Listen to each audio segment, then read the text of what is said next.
तो इस एपिसोड की शुरुआत में हमें दिखाया जाता है कि वो ओल्ड लेडी दोबारा से पहले वाली बच्ची बन जाती है। मगर उन लोगों को वहाँ पर ब्लैक मंकीज़ दिखाई देते हैं जो कि वाइट मंकीज़ की टेरिटरी की तरफ जा रहे थे। ये देखते ही वो फ़ौरन से मंकी किंग से कहती है कि हमें उन वाइट मंकीज़ की जाकर मदद करनी होगी, क्योंकि ब्लैक मंकीज़ उन पर हमला करने जा रहे हैं। मेरे पास बस एक तुम्हें ही आखिरी उम्मीद हो कि जो फयून माउंटेन को बचा सकते हो। मगर मंकी किंग कहता है कि मेरा भला इन लोगों के साथ क्या लेना देना, मैं इनके लिए क्यों लड़ूं। तो वो लड़की कहती है कि मैं जानती हूँ ये सब कुछ तुमसे ही रिलेटेड है, तुम सबसे बेस्ट हो, क्योंकि जो शख्स जितना ज़्यादा ताकतवर होता है उसके ऊपर उतनी ही ज़्यादा रिस्पॉन्सिबिलिटीज़ होती है, और तुम भी इस सब के लिए रिस्पॉन्सिबल हो, और तुम्हें ही अपने से ज़्यादा वीक लोगों को प्रोटेक्ट करना होगा। यही तो तुम्हारी स्पेशलिटी है। मगर मंकी किंग कहता है कि ज़रा मुझे 1 मिनट सोचने दो। पर वो लड़की कहती है कि इसमें सोचने वाली क्या बात है, तुम्हें ज़्यादा देर नहीं लगानी चाहिए, वरना वो सारे मंकी वाइट मंकी टेरिटरी में घुसकर हमला कर देंगे। और फिर अगले सीन में हमें वाइट मंकी टेरिटरी में एक छोटे से मंकी को दिखाया जाता है जो कि एक किला लेकर उसे खाने ही वाला होता है। मगर अचानक उसके ऊपर ब्लड गिर जाता है और फिर एक वाइट मंकी भी वहां पर आकर गिरता है जो कि मर चुका था। ये देखते ही वहां पे वाइट मंकी किंग खड़ा हो जाता है और कहता है कि किसकी इतनी हिम्मत जो कि हमारी टेरिटरी में घुस आया है। इतने में फिर उन लोगों को वहां पर ब्लैक मंकीज दिखाई देते हैं जो कि उन्हें चारों तरफ से घेरते जा रहे थे, और ऊपर से उन सब के पास अपने अपने हथियार भी मौजूद होते हैं।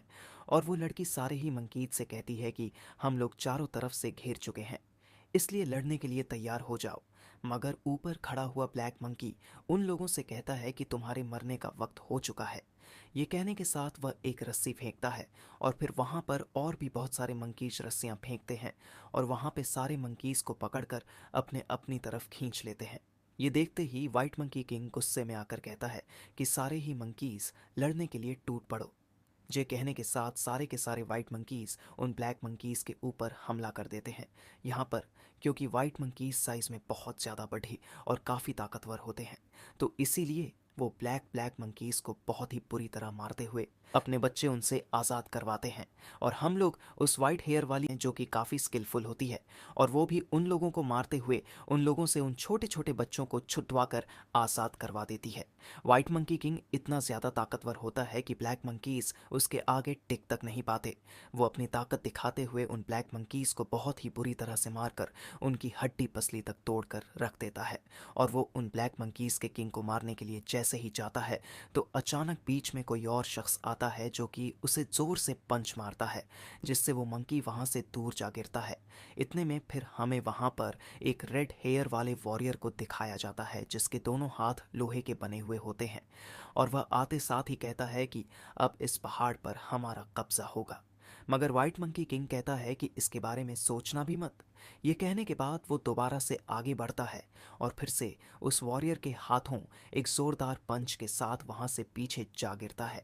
इस मर्तबा पंच मारने की वजह से उसके हाथ की हड्डियां भी टूट जाती हैं, और वो वॉरियर पैर उसे बहुत ही बुरी तरह मारना शुरू कर देता है, जिसकी वजह से वो वाइट मंकी किंग तो बिल्कुल बेहाल हो गया था।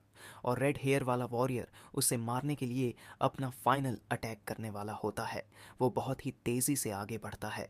ये देखते ही वाइट मंकी समझ जाता है कि अब वो ख़त्म होने वाला है, और इस तरह रेड हेयर वाला वॉरियर भी कहता है इस अटैक के बाद तुम बचने वाले नहीं हो। और इतने में वो वाइट मंकी अपने पास में पड़े हुए एक बड़े से लकड़ी के टुकड़े को उठाकर उसकी तरफ फेंकता है। तो वो वॉरियर उस लकड़ी के टुकड़े टुकड़े करके अपने हाथों से बहुत सारी चेन्स रिलीज करता है, जो कि उस जॉइंट मंकी को जाकर चारों तरफ से जकड़ लेती है। और फिर वो रेड वॉरियर उन चेन्स को गोल गोल घुमाना शुरू करता है, तो उस जॉइंट मंकी की बॉडी को काटना शुरू कर देती है, जिससे वह और भी ज़्यादा जख्मी हो जाता है। रेड्डी मैन उसे उन चेन्स के साथ एक ही ज़ोरदार झटके के साथ हमेशा के लिए ख़त्म कर देता है। ये देखते ही वह वाइट हेयर वाली लड़की उस मंकी को अपना फादर कहते हुए उसकी तरफ आगे बढ़ती है। तो बाकी सारे मंकीज बहुत ज़्यादा डर जाते हैं क्योंकि उनका किंग मारा गया था। और रेड हेयर वाला वॉरियर कहता है कि तुम खुद को मंकी किंग कहते हो, तुम्हारे अंदर तो ज़रा भी एबिलिटी नहीं कि तुम मेरा मुकाबला कर सको। ये सुनते ही वो वाइट हेयर्स वाली लड़की उस वॉरियर पर हमला करने के लिए जाती है, मगर एक ज़ोरदार पंच लगने की वजह से वह भी वापस पीछे जा गिरती है। और फिर वो ग्रेट मंकी किंग अपनी बेटी से कहता है कि शाओलियो प्लीज़ यहाँ से निकल जाओ, तुम अब इनका मुकाबला नहीं कर सकती। उस मंकी किंग को इस तरह बात करते हुए देखकर वो रेड वॉरियर गुस्से में आ जाता है और उस मंकी को अपने पैरों के साथ बहुत ही बुरी तरह मारना शुरू कर देता है और कहता है कि तुम अब भी बकवास कर रहे हो, जबकि तुम्हारी मौत तुम्हारे सर पर खड़ी हुई है। शलियो जब यह देखती है तो वो गुस्से में पागल हो जाती है और वो फौरन से अपने बहुत सारे नाइफ निकालते हुए तेज़ी से हमला करने के लिए आती है और उसके नाइफ जैसे ही नीचे गिरते हैं तो वो फौरन से गायब हो जाते हैं, जिस पर वो वॉरियर भी हैरान हो जाता है और वो जब अपने सामने देखता है तो वो लड़की उसके बिल्कुल सामने आ चुकी होती है और उस पर दोबारा से अपने नाइफ्स के साथ जैसे ही हमला करती है तो इस मर्तबा भी वॉरियर खुद को बचाने की कोशिश करता है, मगर कुछ नाइफ उसकी बॉडी के अंदर घुस जाते हैं, जिस पर शाओलियो को लगा कि शायद वो अब कामयाब हो चुकी है। मगर वो वॉरियर बहुत ही आसानी से एक ज़ोरदार एनर्जी के साथ सारे के सारे नाइफ अपनी बॉडी से निकाल देता है और शाओलियो पीछे हट जाती है। मगर वो वॉरियर उसके बिल्कुल पीछे पहुंचता है और उस पर एक जोरदार अटैक करते हुए वहां से उसे दूर उठा फेंकता है और ऊपर जाते ही दोबारा से अपने दोनों हाथों के साथ उसे जोर से जमीन पर दे मारता है। इस अक के बाद शाओलियो में जरा भी दम नहीं होता कि वो उसका मुकाबला कर सके और इतने में वो वॉरियर उसका खेल खत्म करने के लिए उस पर अपनी जोरदार जोरदार किक मारने वाला था, मगर बीच में मंकी किंग आ जाता है और वो बहुत ही आसानी से उस वॉरियर के अटैक को होल्ड कर लेता है और कहता है कि तुम कमज़ोर मंकीज़ को मार रहे हो। ये कहने के बाद वो शाओलिन से कहता है कि अभी जो तुमने ट्रिक यूज़ की थी वो तुम मुझे ज़रूर सिखाना। ये कहने के बाद वो अपनी बॉडी से मंकी एनर्जी रिलीज़ करते हुए उस वॉरियर को वहाँ से पीछे धकेल देता है। ये देखकर वो रेड वॉरियर हैरान हो जाता है कि ये लड़का तो काफ़ी दमदार है। तो फिर मंकी किंग भी कहता है कि तुम शायद मुझे नहीं जानते, मैं इस दुनिया का सबसे ताकतवर मंकी किंग हूँ। ये बात सुनकर वह छोटी बच्ची भी पहचान जाती है कि यह वही सेम पिछला वाला ही मंकी किंग है और मंकी किंग वहाँ पे मौजूद ब्लैक मंकीज से कहता है कि तुम लोग मेरी बात कान खोल कर सुन लो।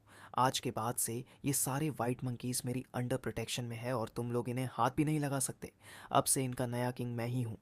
ये देखकर वो छोटी लड़की कहती है कि यह बिल्कुल वही है और दूसरी तरफ वाइट मंकीज बिल्कुल हैरान हो जाते हैं कि ये लड़का है कौन और आते ही हमारा किंग कैसे बन गया। वहीं पर ही हमें एक और लड़की को भी दिखाया जाता है जो कि दूर से बैठकर यह सारा नज़ारा देख रही होती है और यहाँ पर वो रेड हेयर्स वाला वॉरियर कहता है कि तुम सच में काफ़ी फ़नी हो। तुम्हारी बातें सुनकर तो मुझे इतनी हंसी आ रही है कि हंस हंस कर मेरी जान निकल जाएगी। तुम तो यहाँ के रूल्स के बारे में भी नहीं जानते और आते साथ ही तुम किंग बन बैठे हो, और वैसे भी तुम्हारे तो वाइट हेयर्स हैं भी नहीं और ना ही इन वाइट हेयर्स। मंकीज ने तुम्हें अपना किंग बनाया है, इसीलिए तुम इनके किंग बन भी नहीं सकते और बेहतर यही है कि हमारी फाइट में इंटरफेयर मत करो। अब यहाँ से दफ़ा हो जाओ और कहीं और जाके ये तमाशा करो। इतने में किंग किंग उस लड़की की तरफ देखते हुए कहता है कि क्या यह सही कह रहा है। तो वो शाओलियू कहती है कि हाँ, तुम्हें हमारा किंग बनने के लिए हमारे मंकीज़ की सपोर्ट चाहिए होगी। ये देखकर वो ब्लैक मंकीज़ कहते हैं कि आखिर ये बंदा है कौन जो कबाब में हड्डी बन रहा है। वो लोग मंकी किंग से कहते हैं कि चलो दफ़ा हो जाओ, यहाँ पे तुम्हारा कोई काम नहीं। ये सुनने के बाद मंकी किंग कहता है चलो ऐसी बातें, तो फिर अब मुझे खुद को प्रूव करना पड़ेगा। ये कहते ही वह एक छोटा स्टोन उठाता है और उसे उन ब्लैक मंकीज़ की तरफ थ्रो करता है तो वो मंकीज़ बिल्कुल हक्के बके रह जाते हैं, मगर वो स्टोन उन्हें लगने के बजाय सीधा एक पहाड़ पर जा लगता है, जिससे वहाँ पर एक ज़ोरदार धमाका होता है और लास्ट की वजह से ब्लैक मंकीज़ में थरथली मच जाती है और वो जान बचाकर यहाँ वहाँ भागने लगते हैं। और फिर मंकी किंग सबसे कहता है कि क्या ये काफ़ी है, अब तो मेरे ख्याल से मैंने प्रूव कर दिया है कि मैं किंग बन सकता हूँ। उसकी ताकत और उसकी स्ट्रेंथ देखकर वाइट मंकीज़ काफ़ी ज़्यादा सरप्राइज हो चुके हैं और उन्हें यकीन आ जाता है कि यह मंकी उन लोगों की मदद कर सकता है। इसीलिए वो लोग उसे अपना किंग एक्सेप्ट करना शुरू कर देते हैं और एक के बाद एक सारे ही मंकीज़ उसके आगे झुककर उसे अपना नया किंग बना लेते हैं। यहाँ तक कि शाओलियो भी उसे अपने बाप की जगह एक नया किंग एक्सेप्ट कर लेती है और फिर वो रेड हेयर्स वाला वॉरियर मंकी किंग को काफ़ी गुस्से से देख रहा होता है, मगर मंकी किंग कहता है कि तुम बेफिक्र हो जाओ, अब फी युआन का रेस्क्यू मैं खुद से कर लूँगा। तुम्हारे लिए बेहतर यही है कि तुम लोग फी युआन माउंटेन रेंज से दूर चले जाओ।